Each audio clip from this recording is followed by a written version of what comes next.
بسم الله الرحمن الرحيم.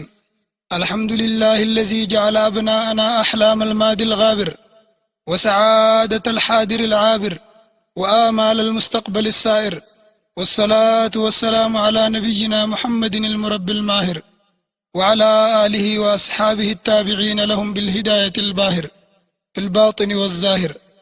أما بعد، فالسلام عليكم ورحمة الله وبركاته.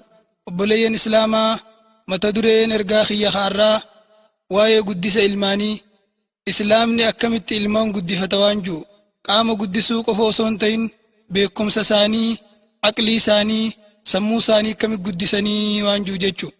متدري خنجلتي إرقاشني تجرى. إرقان درا فايدا إلمان قدسو دا، إرقان لما فادا إلمو قدسو رتي اتقافة مما هادا في أبادا. إرقان صدفادا akkaataa ilmaan keenyatti guddifannu. Ergaan afraffaadhaa dogoggora guddisa keessatti argamu qafirraa eeguun barbaachisu akkamitti firraa eeynaa waan jiru.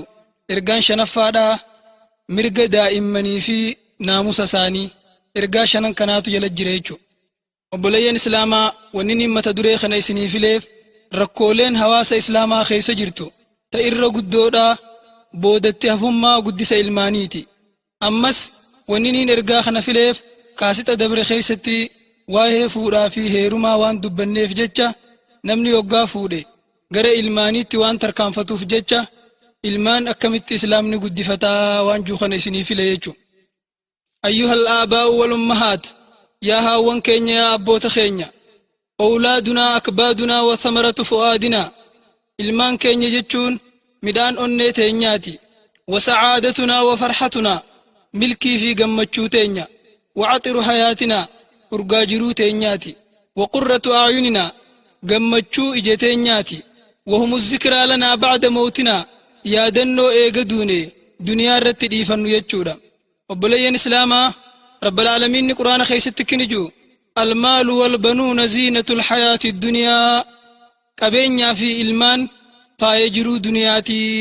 Inumaa ulamaan Islaamaa akkini jaanitti qabeenyaa fi ilmaan irra guddaa waan rabbiin duniyaa tanarratti namaan qananiisuutii jaan.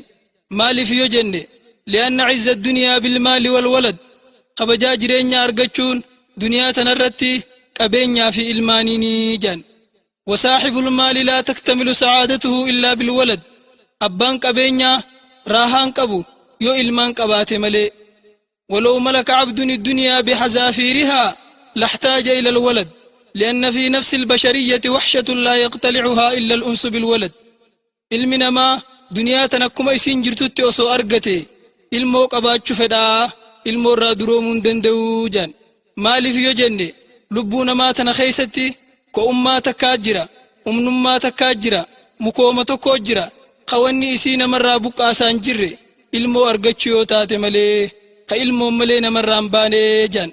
واني دبيتنا مركن إيسو نبي زكريان إسا في أنبيوت ربي هندرت نجا رحمني أجراتو، إسا هذا مناك أبو، إسا غوسك أبو، إسا هرياك أبو، إسا نبي ربي قامس بيتك فكبرزدان تدات هجرو قنما هندا وجين قم ربي إسا هركسا القبي ربي لا تزرني فردا وأنت خير الوارثين.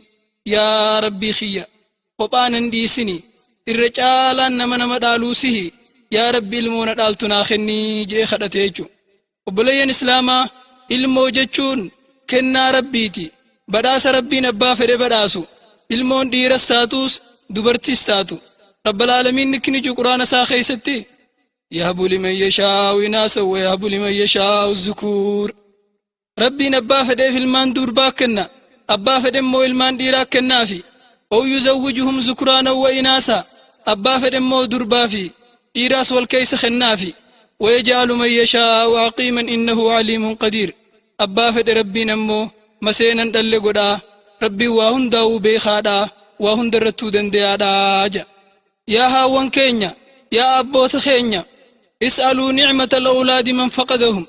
نمني كنني إلماني بروفدي نما إلمان دبقافدا. وعلينا الشكر لنعمة الله. نعمة إلماني تنرت ربي خينيا قلتهم فتون نرجرا. إلمان نعمة دا بدأس ربيتي ملكي ربي نبا فد ملكيسو.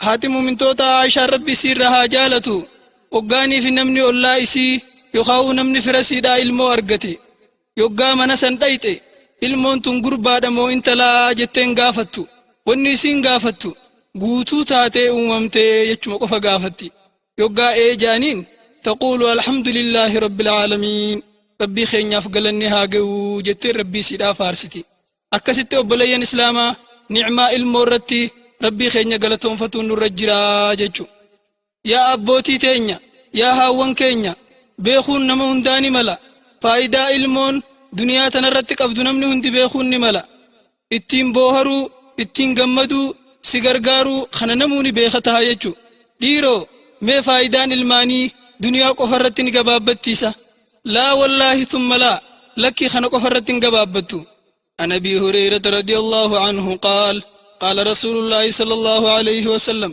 إن الله عز وجل ليرفع الدرجة للعبد الصالح في الجنة فيقول يا ربي أنى لي هذه فيقال له باستغفار ولدك لك حديث أبي هريرة راو ديف مخيستي إرقار ربي نقارا من سرت أجراتو كنجي رب العالمين نقيا قياما قبرو تنسا قاري جنة خيس الصدر كاساني والفودافي قبرش ربي نكنجوني يا ربي خيا إيساين صدر كاتن أرقاتشو دنده جاني ربي نكنجون سببا ilmaan kee siduuba araarama sii kadhachuutiini sadarkaatan argachuu dandeeyse jaaniini yaa rabbii keenya ilmaan gaarii nuuf kenni yaa rabbii keenya ilmaan keenya gaarii nuuf godhi عن أبي هريرة رضي الله عنه قال أن النبي صلى الله عليه وسلم قال ما من مسلمين يموت لهما ثلاثة من الولد لم يبلغ الحنث إلا أدخلهم الله وإياهم بفضل رحمته الجنة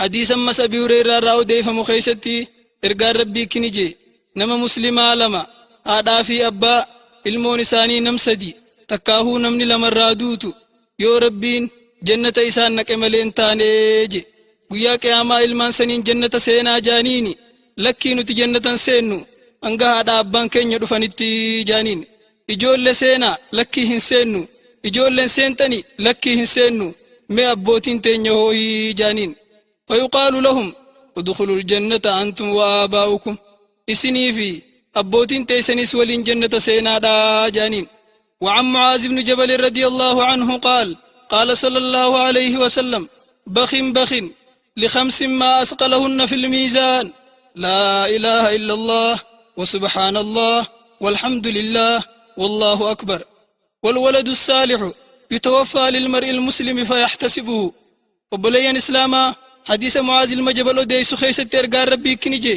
ويواتو لينا مشانيف وينمني شوام الكاويه ويوا شمالتما ميزان خيسة كانت صدركا قديفي ونشنا سمالي تدرى لا إله إلا الله يجو تلمدا سبحان الله يجو تصدفا دا الحمد لله يجو تأفرفا دا الله أكبر ججو تشنفا دا ilmoo gaarii si dura duute ati rabbii keeti irratti saabbattee guyyaa qiyaamaa galatatti argattu jechu hadiisa biraa keessatti ammas wanni jiru hoggaanii fi ilmoon gabricha tokkoo du'e rabbal aalamiin maleekaa isaatiin akkini juun ilma gabricha kiyyaa fuutanii jaan osootuma beekuu gaafate eebar yaa rabbii keenya fuuneehi jaaniin midhaan onnee isaa fuutanii eebar fuune duba gabrichi kiyya hoggaa midhaan onnee isaa fuutan maal ja'a jee gaafata maleekonni kijaaniini حمدك واسترجع يا ربي خينيا مصيبات نرت سفار سقبرتش خي إنا لله وإنا إليه راجعون جانيني ربي نكني جوني قبرتش خياف ديما من جنة خي سجارة من سمك عيسى من مصيبة رت ربي فارسو جا مقات باسا في جانجي نمتك صحابة رسول الله عقبا خجانين وقا علمي سار رادوي نمني تقتلو في ربي خيت رتي سابدو جين مال جين عقبان وما يمنعني أن أحتسبه وقد كان من زينة الحياة الدنيا وهو اليوم من الباقيات الصالحات أكمت رب رتي المخيان سابني إسا دران فايجرو دنيا ناتهجرو قاران تنالي دنيا راديمي غاري نما هفتهجرو أكمت ربي خيرتي نسابني جين يجو لا أبلين إسلاما ilmoon tayoo duniyaa irra si booda hafte ilmoo gaarii yoo taate rabbi sii kadhattee jannata keessa sadarkaa ati gahuu hin dandeenyeen si geessi yoo ammoo si dura duutellee hoggaa ati rabbii keeti irratti hisaabbattee irra sabbarte rabbiin guyyaa qiyaamaa ta harka qabdee jannata sinayxu godhaa jechu dhiiroo kana qofaa kana qofaa miti ilmoo miilaan deemtuu miti ulfi garaadhaa namarraa behelleen guyyaa qiyaamaa nama fayyadaa jechuudha. عن معاذ بن جبل رضي الله عنه أن رسول الله صلى الله عليه وسلم قال والذي نفسي بيده إن السقط لا يجر أمه بسرره إلى الجنة إرقى ربي حديث سيخيستك نجي ربي لبون تيار كساجر تتسني خخطي ألفي قرانا مبهو هذا ساني هركسا قيا قياما هندراني قرى جنة أركسا يوني في هاتي الموسن كرب الرتي سابتو تاتي جيجو خناف أبوليين إسلاما نتبيلو رقمنا ilmaan keenya quubsuudhaaf nuti rakkachuudha qabna isaan jiraachisuudhaaf laffa'uudha qabna akka jangariin ulamaa'iidhaa guddisa ilmaan keenyaarraa osooniif bu'aa tokkollee argachuu baanne bu'aa duniyaadhaa bu'aa akhiraadhaa osoo argachuu baanne hamtuu isaaniirraa nagee bahuu malee qoftiinuu namaaf ni gayaa ilmoo yoo ati karaa bareeda guddisuu baatte si arrabsiti si xiqqeessiti hattaa si ajjeesutti illee geessii jechuudha gabbahee badii dalagee si qaaneysa gabbaatee badii dalaydee si qaaneysiti maqaa kee si balleeysiti hamtuma isaanii tanarraa nagee bahuun qoftinuu namaaf ni gayaa jedhan jechuu ulamaan islaamaa. ayyuhal aabaa'u wal ummahaat yaa haawwan keenya yaa abboota keenya ammas akka shari'aa islaamaatti haadhaa fi abbaan ilmoo isaanii masruufuudhaaf mindaa guddaadha rabbi biraa qaban yoo masruufuu baatan illee ammas irraa gaafataman. hadiisa sahih keessatti wanni jiru ergaan rabbii masruufa namni baasu guyyaa tokko ol doggomsiisee masruufa jihaadaaf baasan ka miskiinaa jecha kennatan ka gabra bilisoomsuudhaa kennatan ka haaskaa fi maatii fiitiif masruufa baasan wal doggomsiiseeti irra caalaan masruufa gurbaan baasuu ka inni maatii isaatiif baasuu jechu hattaa ka jihaada keessa bahurrallee jechu.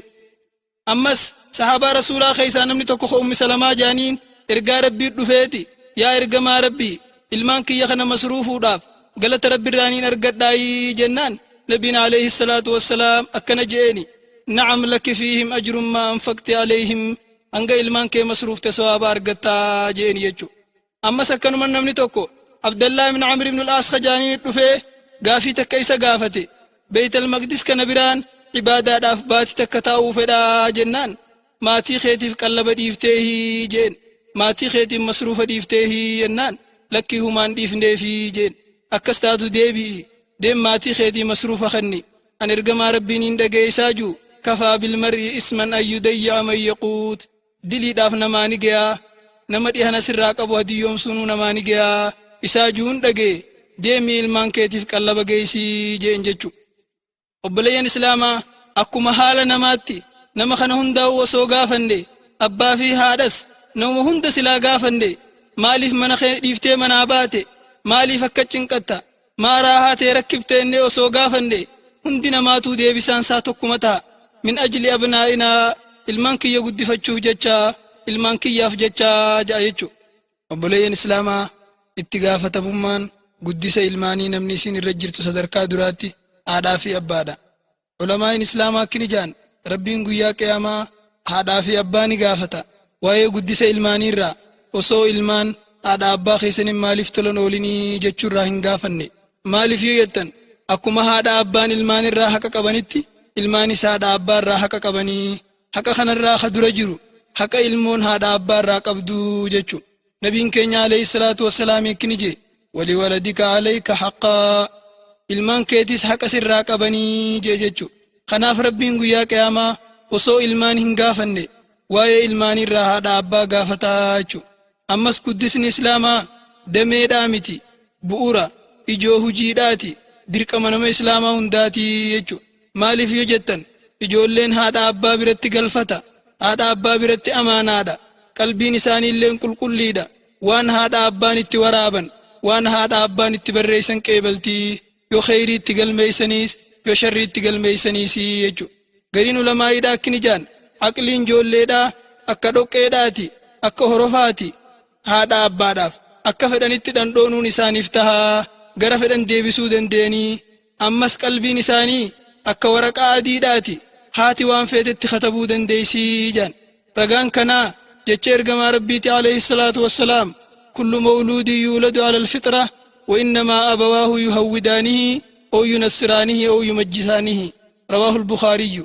ergaan rabbii kini jee ijoolleen hundinuu fixraa gaarii irra dhalatti haadhuma abbaa yoo fedhees yahudomsa haadhuma abbaa yoo fedhees nasaaromsa haadhuma abbaa yoo fedhees warra ibidda gabbaru san godhaa ijoolleen hoggaa dura argamtu qulqulluu taateeti argamti haadha abbaa guyyaa keessaa jallisaa jechu shayni islaamaa tokko Ibnu Qayyim kajaaniin akkini jee namni ilmaansaa guddisuu lakkise namni ilmaansaa leenjisuu lakkise waan isaan fayyadu isaan barsiisuu lakkise faqad asaa'a gaayata al-isaa'a badii dikkaan qabne dalagee badii hongan qabne dalagee je ammas wakhaana al-amaana amaanaa rabbiin bira kaa'isan ganee amaanaa san hadiyyoomsee je irra hedduun ilmaanii bakki isaan irraa jallatan bakki isaan itti karaarraa maqan gama haadha abbaan barsiisuu dhabuu karaa bareedaa agarsiisuu dhabuu sanirraa jallatanii jechu dubbii kanarratti seenaa bareedduu takkaa jira seenaa gaarii warra dabre irraa sabatte Umar ibn al-Khattaab rabbi sarraa jaalatu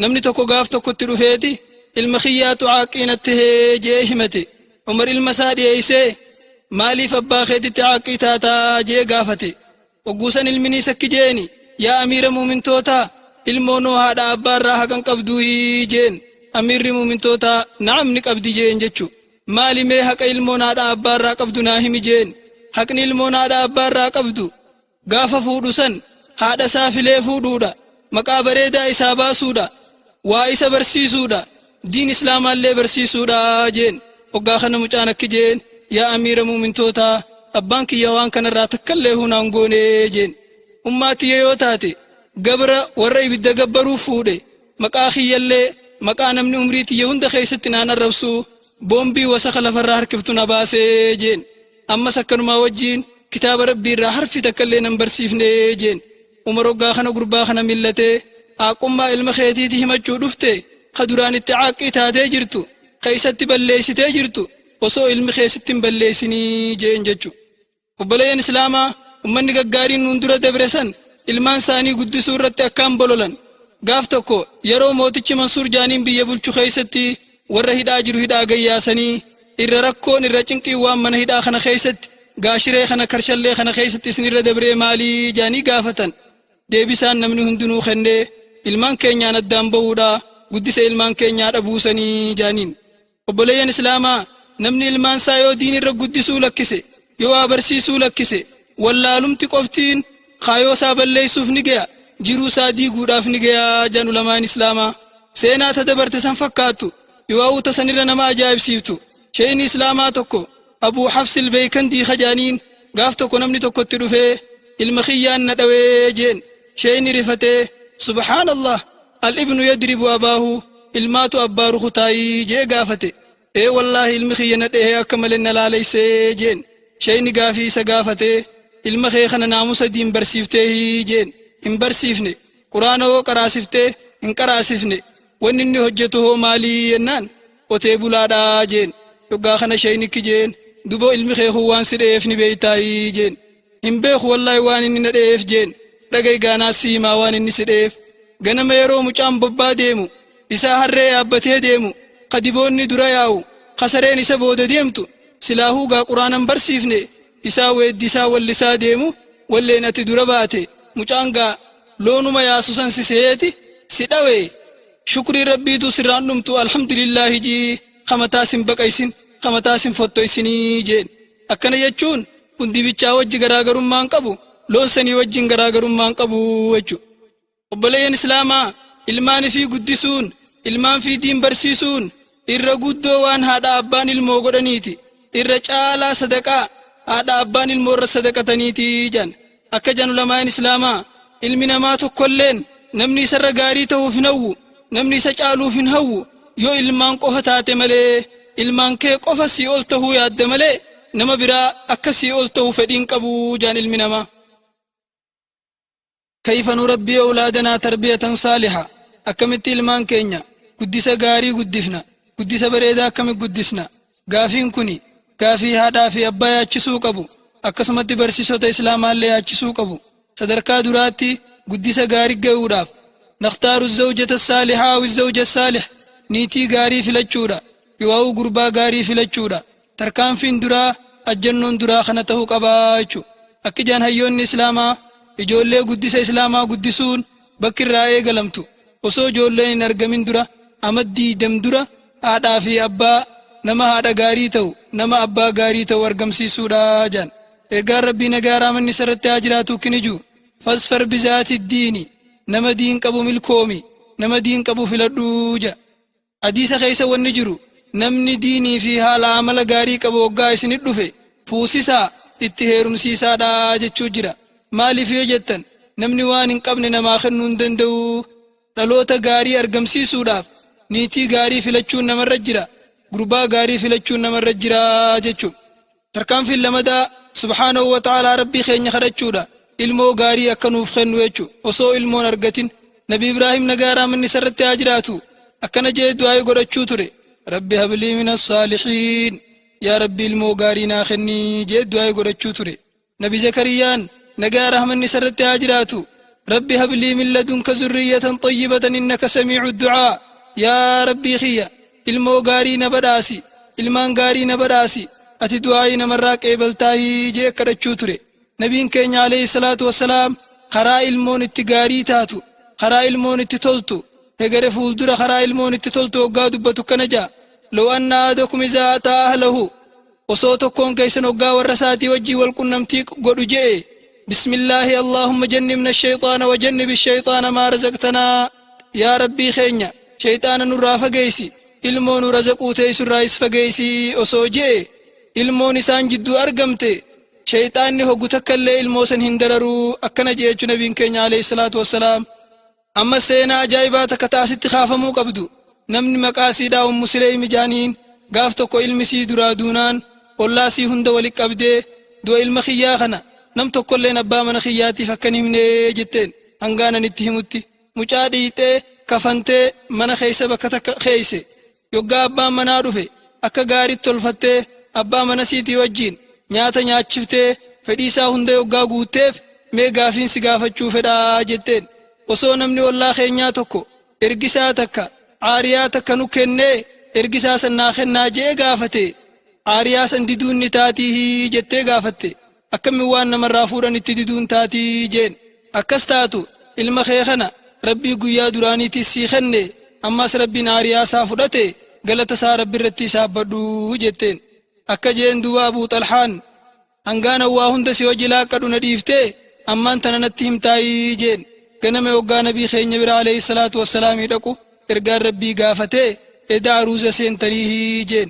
Bara aruuza seenne jennaan nabiin harka ol qabee yaa rabbi waan isaan eda hojjetan kana keessatti barakaa buusii fi jee du'aa godhee fi mucaa tokko argatanii mucaan sun joollee nama 9 ta quraana haffazde ta quraana hifzii fitte joollee san argate.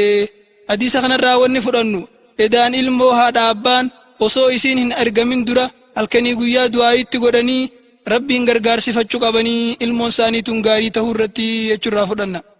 Ambiyoonni rabbii nagaa rahmanni isaan irratti haa jiraatu ilmaan isaaniitiif hedduu rabbi kadhatanii fi eega isaan argamanillee Nabi Ibraahim alayhi salaatu wassalaam kaana yaquul wajnubnii wabaniyaa an na'buda al-asnaam yaa rabbii kiyyanaa fi ilmaan kiyyaas waan hin taane gabbaruu irraa nu fageessii jee du'aa godhate.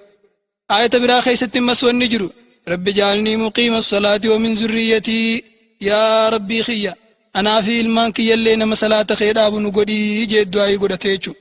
Salafus saalih irraa wanni sabatee jiru nama tokko Sa'iid ilma Musayyib kajaaniin ani oroon salaatu ilmaan kiyya yaadadheetiin hedduu salaata dheereysaa salaata keessattiin hedduu ilmaan kiyyaa kadhadhaa jee dubbate jechuudha. Kanaaf obboleeyyan keenya ilmaan keenya osoo isaan hin argaminis du'aa godhuuf qabna eega isaan argamanillee du'aa godhuuf qabna. Namni tokko ka ilmaan isaatii hoggu takkallee du'aa hin goone gaafa inni du'e ilmaan isaa akka isaa du'aa godhan kajeela kuni waan hin taane waan dogoggoraati. Akkuma atuu isaa du'aa hin godhinitti ilmi keetis du'aa isiin godhuu jechuudha. Maaliif yoo jettan namni akkuma dalageen galata galfamaa nama ilmaan isaatiin kadhatin ilmaan isaatillee gaafa inni du'an hin kadhataniifi jechuudha. Al-khaxwatu saalisa ajjannoon sadaffaa guddisa ilmaaniitiif ilmoon hoggaa argamte itti azaanuudha sagalee isaan hin miine sagalee isaan hin dararreen itti azaanuudha.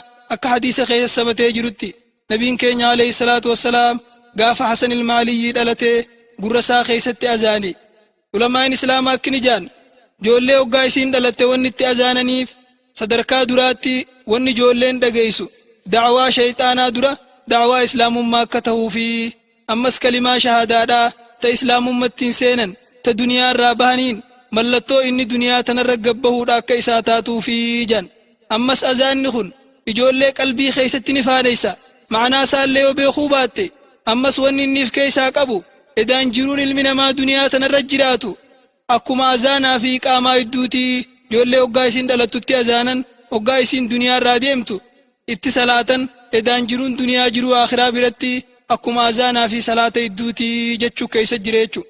ammas wanni biraata jirtu shayxaanni kalimaa azaanaa irraa ni dheeysa kalimaa azaanaa tana ni sodaata shayxaana ijoollee rifachiisu kajoollee baareysu kajoollee dararu sanirraa dhorkuutu keessa jira bu'aa hedduu qabdii jechu ijoollee hoggaa isiin dura dhalattutti azaanuun. tarkaanfiin afraffaadhaa ijoollee hoggaa isiin dhalattu nama gaarii bira geeysanii timiraan bakka ilkeen itti dhadhaabbattu kana gubbaa rirriganii akka ijoolleen harmaluudu godhuudhaa jira jechu akka nabiin keenya alayhi salaatu wassalaam ilmaan sahaabaa dheengayyuu turetti. alkhaxwatul khaamisa ajjannoon shanaffaadhaa ijoollee hoggaa isiin dhalatte haqiiqaadharraa godhan. haqiiqa jechuun hoggaa ijoolleen dhalattee guyyaa 7 bultee irraa qalanii du'aayii godhuu wanni isiin qabdu faayidaan isiidhaa sadarkaa duraatti cibaadaadhaa akka ijoolleen magantaa namaa seentu akka haadha abbaalleen ijoollee magantaa seenuu danda'an. ammas ni'maa rabbiin ijoollee tana namaa kennuu irratti rabbi shakkaranii miskiina nyaachisanii gammachuu mul'isuu keessa jira jechu. aadaa fofokkottuu dhaloota irratti guyyaa ijoolleen dhalatte namni biyya adda addaatti kaataa adda addaatti ayyaaneffatu san aadaa san balleeysanii sunnaa rasuulaa mirkaneessuu sunnaa rasuulaa raggaasisuu keessa jira jechu. tarkaanfiin jahaffaadhaa ijoollee maqaa gaarii baasuudhaafi maqaa bareedaa baasuudhaafi maqaan waan ijoollee wajjin hanga umrii isaanii hunda wajjin jiraatee isaan boodallee duniyaa irratti hafuuf jecha. gaaromminni maqaa wanni beekamuun kaduraa maqaa rabbiin gabbarani kalamadaa maqaa hiikkaan isaa bareedaati kasadaffaa maqaa abbaa wajjii waamamuu danda'u kaafuraffaadhaa maqaa ambiyootaa maqaa sahaabotaa maqaa salaftootaa maqaa nama gaggaarii taariika qabuu baasuudhaafi akkasumatti maqaa namni hedduun hin qabne ka isaan nama keessaattiin beekamaniin baasuufi jechu. nabiin keenya alayhi salaatu wassalaam hadiisa keessatti kini jee inna ahabba asmaa'ikum ilallaahi abdallaahi wa abdurrahmaan. irra jaalatamaan maqaadhaa rabbi biratti maqaa rabbiin gabbarani abdallaahi jechuufaa abdurrahmaan jechuufaa. sahabaa rasuulaa keessa namni maqaa abdallaahi qofa baafate nama 220 jiraa jaawwarri taarikaa jechu. kanaaf maqaa gaggaarii ilmaaniif baasuudha. maqaa gaariin ta'in nabiin nama hedduu irraa jijjiire. Aliyyi ibn Abi Xaalib mucaasaa harbi baaseefiit akka abbaa lolaa jedhamee yaamamuuf ergamaan rabbii maqaa maal baafteefi jee gaafannaan harbiin baaseefi waan hin lola fedhuuf jecha akka abbaa harbii naan jaaniifi jeen. akkasitti ergamaan rabbii maqaa kanarraa jijjiiree Hasan baaseefi jechu. namoota biraatis akkasumatti ergaan rabbii nama hedduu maqaa isaanii jijjiire. nama maqaasaa Shihaab jaaniin qaanqee jaaniin ka Hishaam jijjiiree jira. nama maqaasaa Caasiyaa jaaniin ka Jamiila jijjiiree jira. nama maqaasaa Asram jaaniin ka Zurcaadha jijjiiree jira. maqaa yoo gaafa saran hiikkaan isaan bareenne hedduudha ergamaan rabbii jijjiiree jechu. ergamaan rabbii maqaa bareedaa malee maqaa hamaa bootaanillee hin fedhu jechu. kanaaf gaaf tokko osoo deemuu gaara tokko idduu dhufee gaara kana lamaan maqaan isaa maalii jee gaafate. gaarri gamanaa kun maqaan isaa Saaxilaadha yookaan Qaanaysaadha. ka gamanaa maqaan isaa Xinneeysaadha jennaan angaaruma lamaan kana jidduu nuun bahu jee naannoo bakka biraatiin bahee jan. alkhaxwatu saabi'a tarkaanfiin torbaffaadha ijoollee hoggaa isiin dhalatte mataa irraa haaduudha. irra hedduun namaa ijoollee hoggaa isiin dhalatte mataa siidhaa daabee godha yookaan guduruu godhee itti dhiisa. suni dogoggora shari'aa islaamaa beekuu dhabuudha yookaan ittiin deemuu keessatti laafina qabaatuudha jan. ammas mataa gara tokko haadanii gara tokko dhiisuu irraa ergamaan rabbii nu dhoorke. ulamaan islaamaa akka dubbatanitti bu'aa ijoollee mataa irraa haaduun qabdu yoggaa dubbatan bu'aa hedduu keessa jira jan. sanirraa qaqqaawa mataa kana hafuurri keessaa bahuun qaawa san babbanuudhaa keessa jira. rifeensi dhalootaa qaawa san cuccufeeti ijoollee irratti miidhaa fida. dhageettii isaanii keessatti harkinsa isaanii keessatti waa beekuu isaanii keessatti waan miidhaa fiduuf jecha sanirraa deemsisanii fayyaa ijoolleetiif bu'aa guddaa keessa jira jan. akka qorannaan saayinsiidhaa ammayyaalleen irra ga'ee jirutti jechu. ergamaan rabbii alayhi salaatu wassalaam waan bu'aa qabu waan faayidaa qabutti malee nun ajajuu jechu. islaaminaan hedduudha xiyyeeffannaa kenniti mirga ijoollee eeguudhaatti akkasumatti haadha ilmaanillee mirga siidhaa eegutti hedduu xiyyeeffannaa kenniti. shari'aa islaamaa keessa wanni jiru dubartiin hoggaa garaa qabdu dirqamoota tokko ka irra jiru soomana ramadaanaa faa yoo ulfasii irraa miidhaa sodaatte akka furtee gaafa biraa kafaltu shari'aan islaamaa hayyamteefi. Abbaa ilmaanii irratti dirqama haadha mana isaa yeroo isiin garaa qabdu isiidhaaf obsuun isitti tola ooluun jijjiirama tokko ka isiirraa argamu irratti obsuun. Dubartiin hoggarii hoggaa garaa qabdu hedduu daangaa malee gammaddi, daangaa malee rifatti, hedduu rakkoon adda addaa irra geessi. Ta abbaa mana siidhaa arguu fi haasawa siin feenee jira, ta daftee aartuu jira, ta obsan qabnee jira. Rakkoo adda addaatu isii mudata, goomjii adda addaa akkasuma deedee adda addaatu isii mudata jechuu. Dubartiin garii yeroo garaa qabdu ni cinqamti, ni rakkatti, haalli qilleensaatti jijjiiramuudhaaf yookaan ulfa siidhaa ka garaa keessa isii naanna'usaniif jecha inumaa baatii 8ffaa hoggaa geesse duniyaan guutuun itti rakkatti. Dhiirooniin du'amoo dhiiroo addaaniin bahaa jetteeti rakkatti jechuu. Kanaaf akka jedhan ulamaan islaamaa dhibawwan adda addaa ka ilmoo irra ga'u dhibee qaamaa, dhibee sammuudhaa, ka hanqina nafaa hundi siidhaatu rakkoo haati hoggaa garaa qabdu san rakkattu irraayii jedhan. Aarri tokko sodaan takka ifannaan takka irrinni hanqinni ilmaan irra ga'u rakkoo haati hoggaa garaa qabdu san irra dabarte irraayii jedhan. Kanaafuu obboleeyyan islaamaa abbaa ilmaanii irratti wanni jiru haadha mana isaa keessa rabbi sodaatuudha. Haadha mana isaatiif yeroo isiin garaa qabdu rahmata godhuudha. Kani yaanninii fi rakkoon adda addaa tarra geessu jijjiiramoo ilma fiddu hoggaa isiin garaa qabdu tumuun, hoggaa isiin garaa qabdu arrabsuun, hoggaa isiin garaa qabdu rakkisuun waan gaafatan hin qabdu. Ilmoo irrallee rakkoo fidee haadha ilmoo irraas rakkoo fidaa jechuudha. Tanaaf ulamaan islaamaa akkini jedhan haati hiya almustashfa al'uulaa mana yaalaa ka duraatii kama annahaa hiya almadrasatu al'uulaa akka mana barnootaa ka sadarkaa duraa ilmaaniif taatutti. Kanaaf jecha abbaa manaa irratti wanni jiru haadha mana isaa yeroo isiin garaa qabdu san akka gaariitti eeguu isa barbaachisaa jechuudha.